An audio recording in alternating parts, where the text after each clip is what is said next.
Our autistic son committed suicide, and the other children blamed us. We don't know what to do. This is an Am I the Asshole post as well as an asking for advice. Sorry for the long text, but please read the whole thing as there are many important details in it that I couldn't fit into the TLDR. My husband, 59, and I, 50, have had 3 children, James, 27, Kate, 23, and Stephen, 20. When he was 6, Stephen got diagnosed with autism and we did everything to accommodate him and get help. He kept saying that he doesn't want any help and wants to be treated like a normal person. We always tried to reassure him that he needs it to achieve the same results as other kids and he should accept himself and be proud and not listen to society or other people. By the way, everyone was always super accepting and did their best to accommodate, but Stephen wouldn't listen and said that he's as competent as other people, and was it before he got diagnosed and we started treating him like a subhuman too. Whenever someone would try to help him, he immediately started to explain that he doesn't want or need any help and came up with excuses. As he grew older, Stephen distanced himself from other people because he didn't want anyone to know him as an autistic person. He even asked us to let him change schools and not tell anyone at the new school about his condition, which we of course didn't allow. By the time he was in his early teens, he fell into a really bad depression and became suicidal, but refused to take medication or go to therapy to treat it because at that point he wouldn't accept any help from anyone at all, even if it wasn't for his autism. Stephen claimed that the cause of his depression was the special treatment everyone gave him and he just wanted to live as a normal person. He tried to make a compromise that if we let him go to a different school where no one knows about his autism and stop treating him differently, he will get treatment for his depression.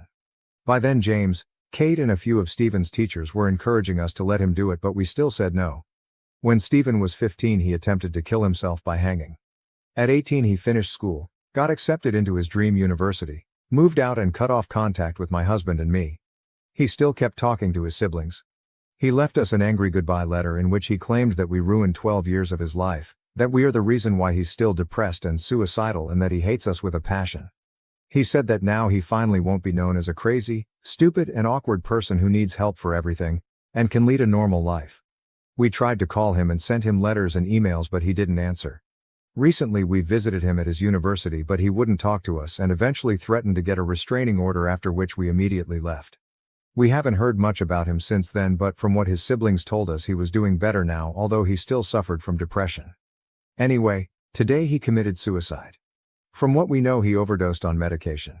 Kate, who told us the sad news, says that we shouldn't have given Stephen any special treatment, or at least stopped when he told us to, and that by treating him differently we basically drove him into suicide.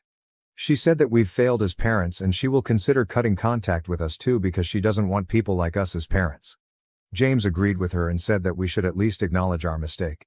Kate packed her stuff and left shortly after. She originally planned to stay for New Year's too, saying that if we want to keep a relationship with her, we should admit what we did wrong and learn from it.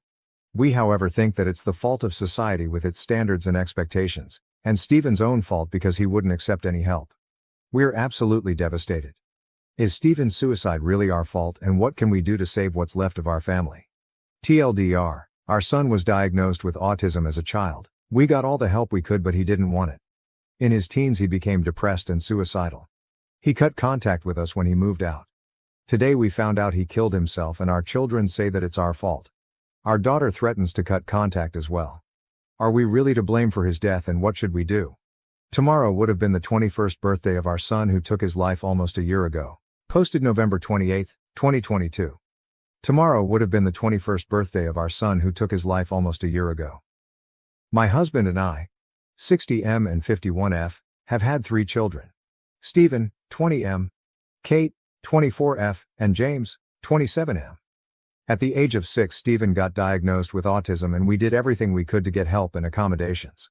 Everyone was super accepting and did their best to accommodate, and we always told him to be proud and not care about social norms, but Stephen still refused to accept any help and demanded that we stop treating him like a subhuman. No matter how many times we told our son that he needs help to get on the same level as other children, he wouldn't accept it. As he was approaching his teens, he gradually isolated himself from the world. He had no friends, no hobbies, and avoided spending time with us, although he didn't mind spending it with his siblings. He avoided other kids at school, and as soon as he got home, he would lock himself up in his room, and only went out when absolutely necessary.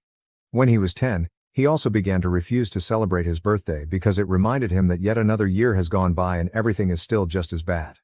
He ended up getting depression and suicidal thoughts and blamed it on the special treatment we gave him. We tried to get Steven therapy and antidepressants, but he refused because at that point he wasn't accepting any help at all. Even for things that had nothing to do with his autism. When he was 15, he tried to kill himself by hanging, but luckily, he survived. Steven tried to make a deal that if we let him go to a different school where no one knew that he is autistic, he would accept treatment for his depression, and even a few of his teachers as well as his siblings told us to let him do that. But we didn't allow that because we didn't think that he would get through school without help. Right after graduating school, he was 18 at the time, our son got accepted into his dream university, the University of Oxford, and moved out. We didn't even know that he had applied to university and only found out from the goodbye letter he left. It was a very angry and hateful letter. He said that we ruined 12 years of his life and went on a rant about how much he hates us. He cut off all contact to us, but kept talking to James and Kate, and blocked us everywhere. We tried to contact Steven from other numbers, emails, and sent him letters, but he never answered. According to our other children, he was studying chemistry and biology. He always expressed an interest in those and science in general growing up, and in his last years with us also said that he wanted to get a PhD and become either a pharmacologist or an organic chemist, although we thought that would be too hard for him. And had even made some friends. My husband and I visited him at university at the beginning of last November, but he wouldn't talk to us and even said that he will get a restraining order against us if we don't leave him alone. About a month after that, he attempted suicide again, this time by overdosing on medication, and unfortunately, he succeeded. Kate blamed us for his death, saying that he repeatedly told us how much he didn't want to be treated differently, but we never listened. She has since also cut off contact because she couldn't and didn't want to forgive us for killing her brother. Our other son has also been visiting and talking to us much less since then. In just a couple of months, we have lost pretty much all of our children. We tried to distract ourselves, but with Steven's birthday coming up, we can only think of him and our other children, even if they have abandoned us and he didn't like to celebrate his birthday. How do we get our daughter to talk to us again? Posted December 12, 2022. We miss him so much. Our 60M and 51F daughter Kate, 24F, completely stopped talking to us about 10 months ago.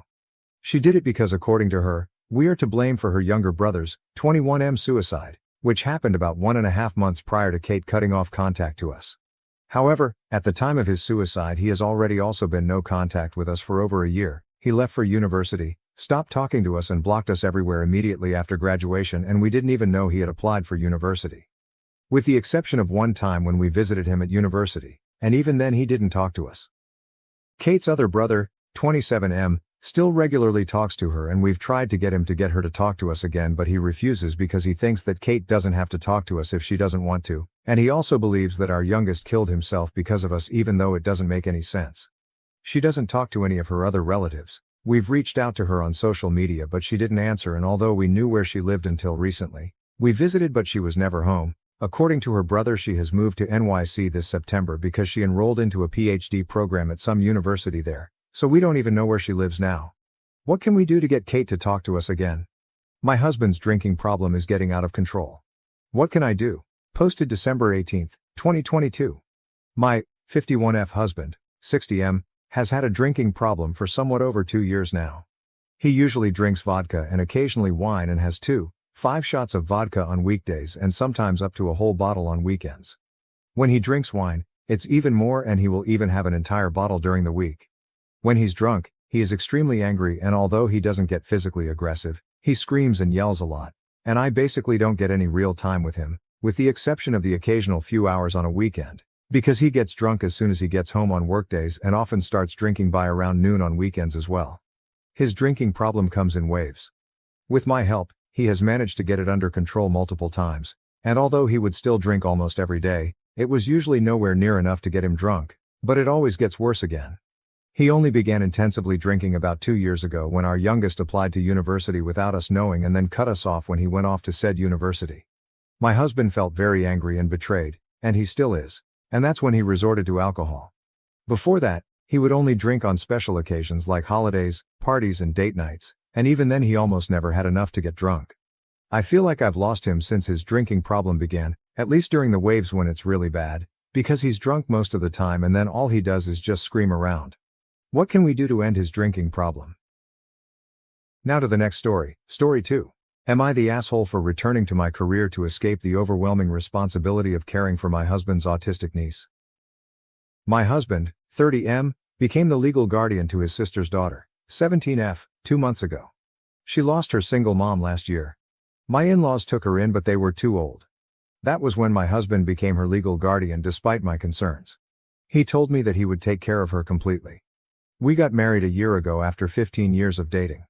I had a very successful career in a very physically and mentally demanding field. I had to travel a lot. We wanted to start a family and I agreed to be a stay-at-home mom. I quit my job a few months into the marriage when I got pregnant. Sadly, I had a miscarriage. Then his sister died and everything is on hold. In the meantime, I took a part-time job in a related field which allows remote work so that I am not bored out of my mind. My SIL was a nurse. She quit her job to take care of her daughter full-time.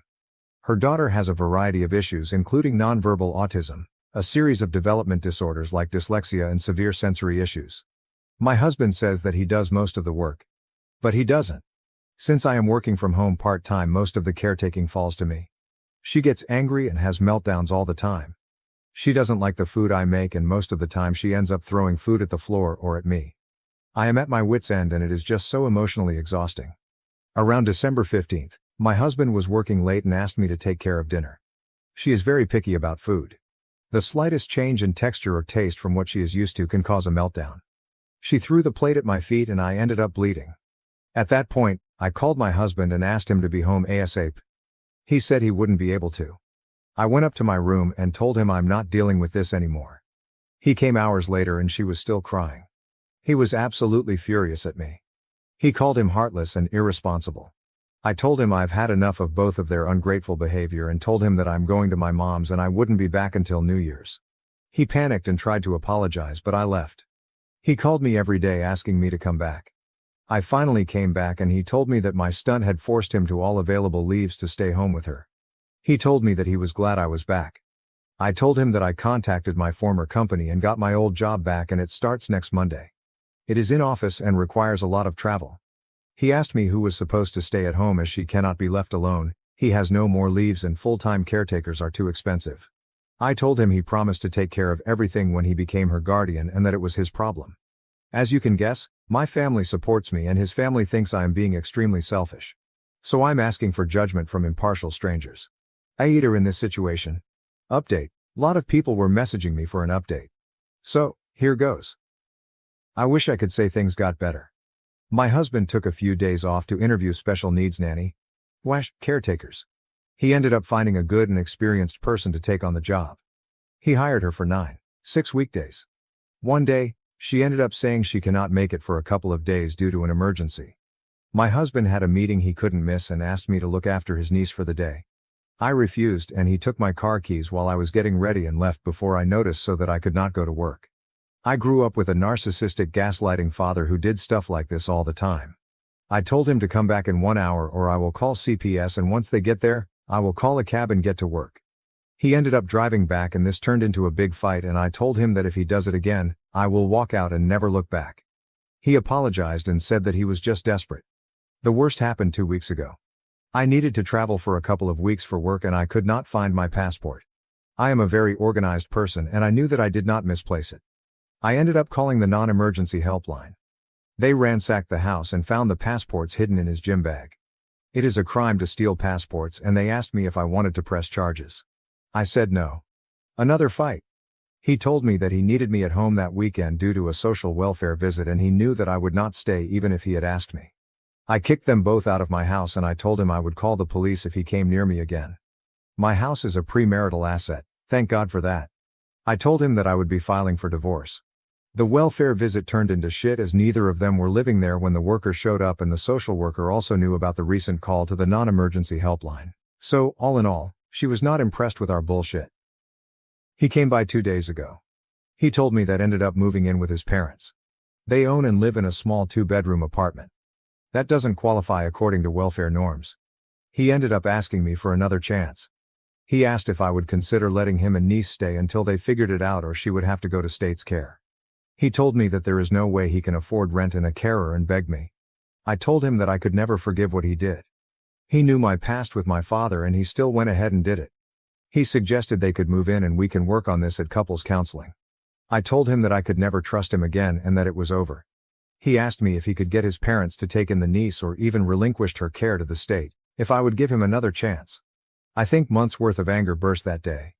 I told him that even though it may appear as if the problem between us is niece, it was actually him. He didn't ask me before taking her in. He did nothing to help. He waved my concerns away whenever I felt burnt out. He took on a responsibility without consulting me and dumped everything on me. He chose to take my keys. He chose to hide my passport.